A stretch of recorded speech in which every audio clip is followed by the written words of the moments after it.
going on, beautiful Jellyfish? It's Tracy. Thank you so much for taking a little bit of time today to hang out with me. I really appreciate it.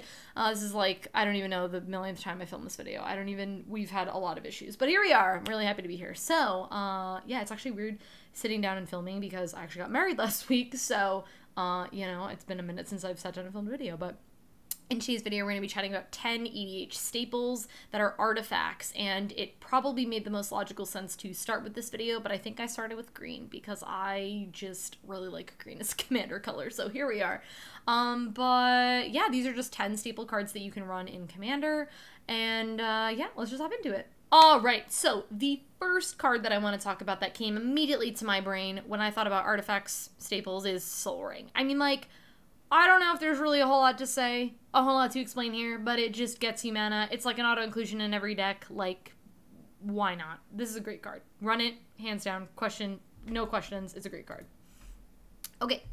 The next card, it's actually a set of 2 cards, but they're actually very similar, so I'm just going to talk about them in one, which is Swiftfoot Boots and Lightninggreaves. And I like both of these cards. I think if we're talking about like one over the other, they're just very similar.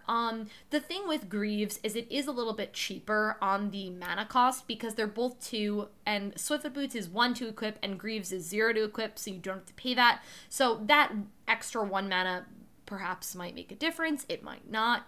And so one thing I would say about like that is also Greaves has Shroud, so if you are targeting your creatures in any way, I think it's not best to run Greaves. You should just run Swiftfoot Boots because the difference between Shroud and Hexproof, where with Hexproof you can target your own stuff, but with Shroud you cannot. And so that's like the difference. But I would say if you don't have anything, I mean, just run both. Like, they're both really good. I think they're both really inexpensive too. I think they're like both under $1 or whatever. So they're definitely affordable. So yeah, that's it.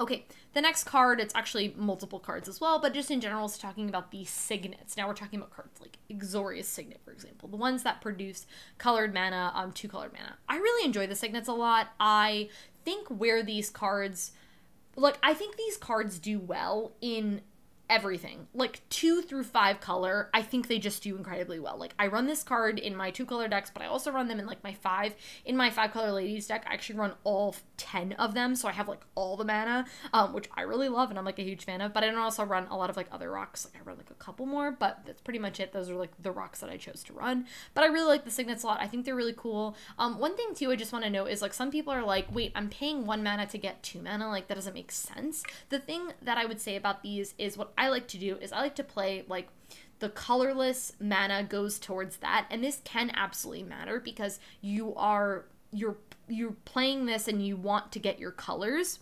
So that's just like something to note. Is it like might not seem like it makes sense, but it can definitely make sense where if you have like an excess, let's say, of green, but you needed blue and black, like it'll help get you there. So I do really enjoy the Signets. Also, they're very affordable, which I just like to note because cost can definitely, you know, that definitely impacts like building commander decks for a lot of people. So I always just like to, you know, mention that as like something because some people are concerned about that, of course. Okay, let's talk about Solemn Simulacrum, aka Sad Robot. I really enjoy Sad Robot. Like, I really like this card a lot. I run this card in a lot of my commander decks. I think what's cool about this card is that it's kind of like 2 things, and I like cards that do more than one thing, and I was thinking about that on my channel where I don't know if I have a series where I just talk about cards that do more than one thing. I think that's a really cool idea. Let me know if you guys would be interested in seeing that, and let me know if you are like have a name for that because I don't know what to call that, like jack of all trade cards. I don't know. But anyways, Solemn's really cool. So it enters the battlefield and you get a basic. It comes to the battlefield tapped, which is cool. Then you're left with, once that's done, you're left with the 2/2. And when it dies, it's like you just draw a card. This is like the ultimate like blocker's dream. You can just keep Solemn around for like as long as you need to, and it just will continuously block and like continuously help you. And it's awesome. I really like this card a lot. It's great. I think it's the only, yeah, it's the only creature that I'm talking about on this list, which is kind of funny. So cool. The next card is Arcane Signet, and I remember when this card was spoiled, and I was like, I've been waiting for the day that this card came into existence, because I was like, for the longest time, I was like, we need a card like this, like we just do, and then they gave us Arcane Signet, and this is like a perfect card. Like, do you ever look at cards and you're like, you are perfect? Like, this card is perfect. Not a single thing about this card that I would change. Like, it's fair. Like you know, you could say, like, oh, like, it would be 0 mana or 1 mana, but then it would just be stupid. Like, you know, it's perfect. 2 mana, you get anything of your commander's identity. This is just 2 through 5 colors, perfect. You run it. You just do. I think where this card ultimately shines is 3, 4, and 5. Not that it's bad in 2, but it just shines there, because when you have 2, it's a lot easier. Like, you know, when you get to, like, 3, 4, 5 mana, like, you have a lot more, you know, stuff to do. And it can be a lot more challenging to cast your stuff, but, like, this card is awesome. It doesn't enter the battlefield tapped. Like, awesome, amazing, worth it. This card's great. I love it. Oh, and the next card is Vedalken Orrery. And Vedalken Orrery is definitely a little bit more expensive, but I really enjoy this card a lot. I think this card is very good. And when Prophet of Kruphix was very sadly banned, understandably banned, but still sad, banned, you know, people like me were, like, bummed about it. Understandably so, because Prophet's stupid. And, you know, I and, like, other people resorted to, like, BYOP, build your own Prophet, cards like this with Seedborn use, for example. And I would say, if you're going to play Vedalken Orrery and you're going to buy it, build it with the intention, get this card with the intention of using it. And here's what I mean. Like, it's cute at, like, the end of your opponent's turn to just, like, I'm gonna flash in my dude. Like, that's cute. But, like, if you're gonna go all the way with this card, what I mean by that is, like, go with the intention of, like, I want to untap all my lands so that I can play my turn on everyone else's turn. Like, that, to me, is where this card shines. There's nothing wrong with just, like, I'm gonna, you know, have my dude at the end of your turn, and then I'm gonna untap, and then I'm gonna take my turn, like, whatever. But, like, go for the full effect. Like, go for it. Like, go with the intention of using this card and, like, using this card and utilizing the aspects of this, because, like, you want to take your turn on everyone else's turn, and that's just what you want to do. You know what I mean? So that, to me, is where Vedalken Orrery, like, shines the most, and, like, it's the best. You know what I mean? Cool.